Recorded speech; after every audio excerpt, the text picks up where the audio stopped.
an economic agenda for young Americans. This is an issue that has been, I mean, it's probably the issue with the most emotional and visceral response right now, and for good reason.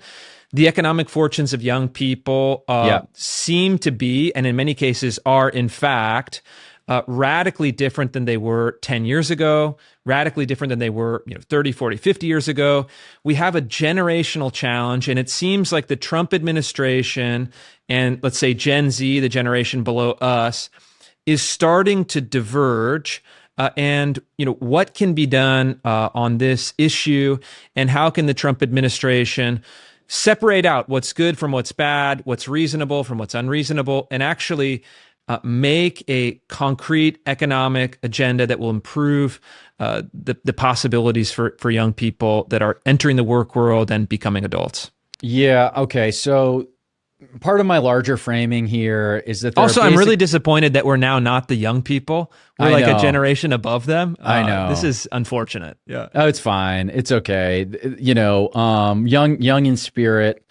I have this broader framework here, which is like we have these 4 categories of questions, issues, concerns that we need to face, and that American politics kind of revolve around, broadly speaking. 1 is this question of who we are. That's the immigration question that we just came from.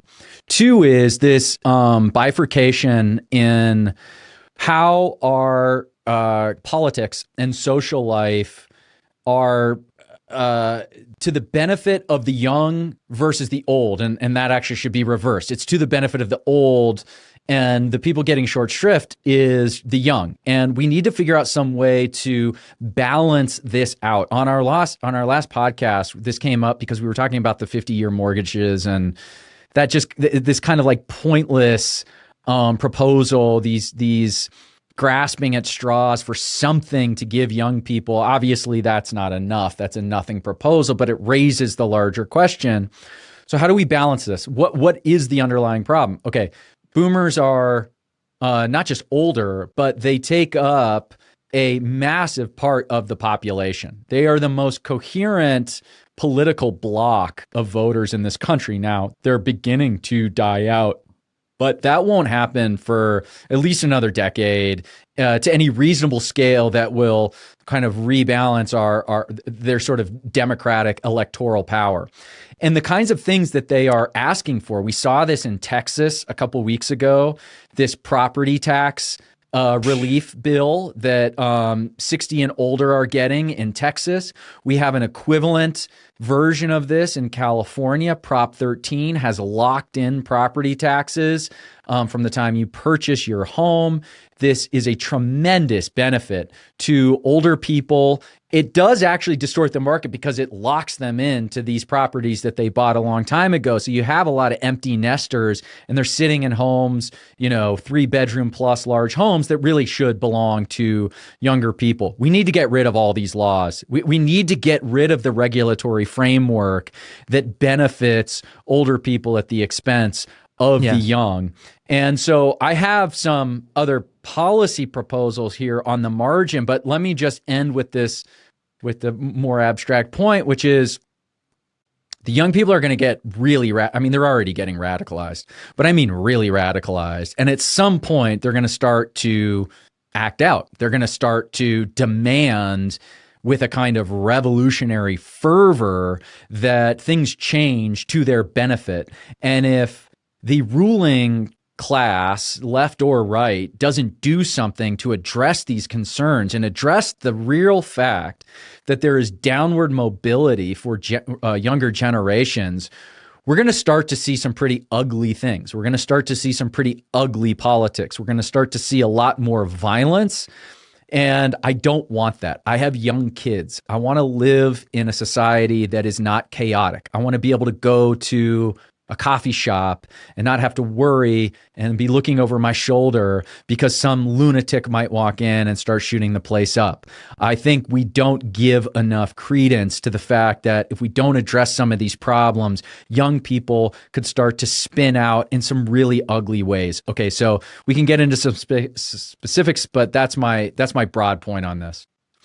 Yeah, it's really interesting because I have Gen Z employees and Gen Z colleagues and Gen Z friends, and it really is a radically different entry into the adult world than we had as millennials. And the key moment for us, for millennials, was the Great Recession, right? So 2008, 2009, the financial crisis, the Obama years were formative for us.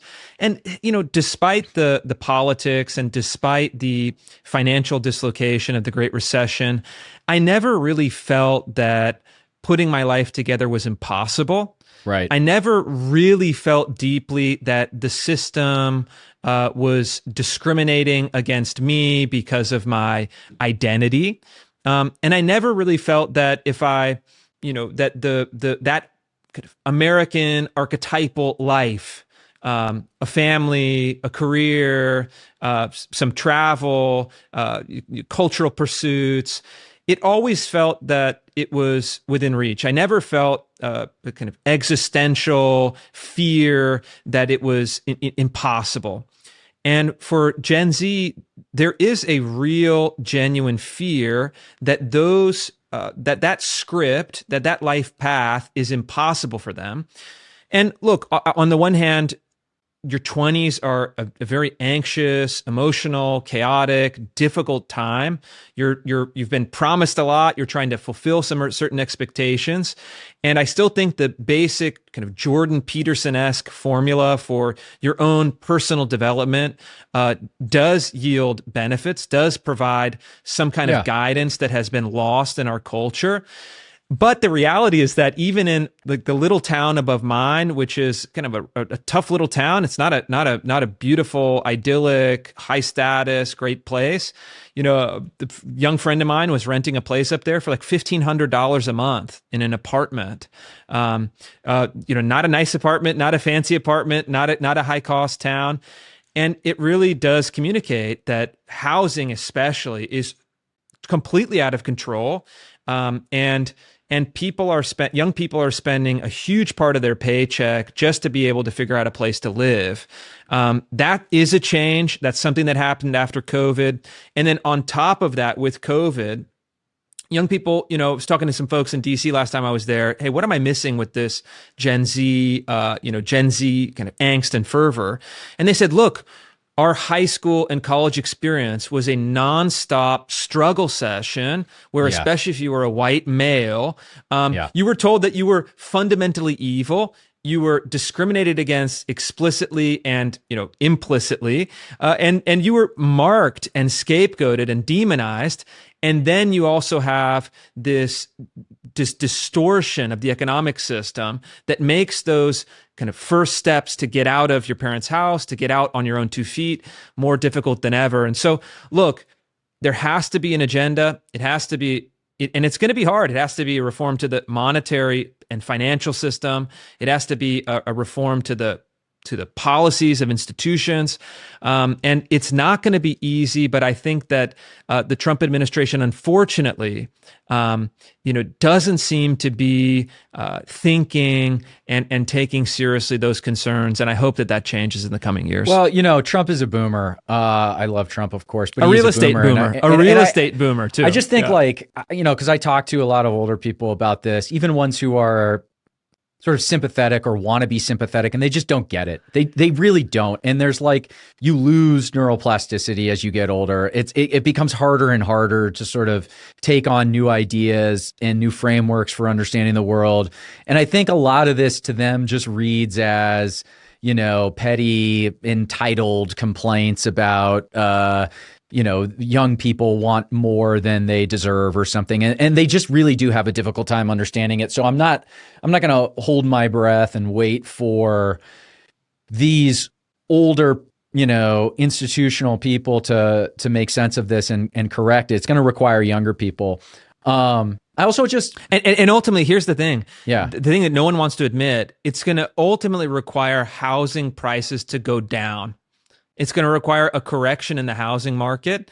And so this is always a trade-off, right?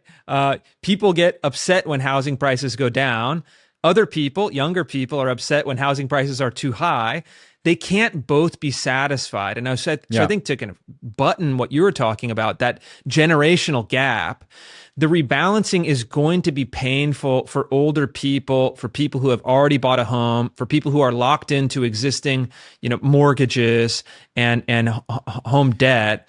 And so look, Yeah. there's like no easy solution. And my fear is that the Trump administration will try to offer, kind of throw a bone with ideas like 50-year mortgages, which are Right. short-sighted and counterproductive. But actually my make the fear problem is worse, that by the way, because it's like insulting, honestly. and it's actually a bad deal Yeah. for the individuals who would theoretically take them. But the reality, and they want to have interest rates lower. The president is signaling he wants a lowering of interest rates, but lowering of interest rates, at least for the short term, is going to inflate home values further. And Yeah. so this is a hard question, and I think that on the bright side, I think Secretary Bessent, the Treasury Secretary, is hands down the smartest, most capable, and most impressive cabinet secretary. Yeah. Marco Yeah. Rubio is another one, and Russ Vaught at OMB. And so I hope that Bessent starts thinking about this. I'd love to see his team, start considering it.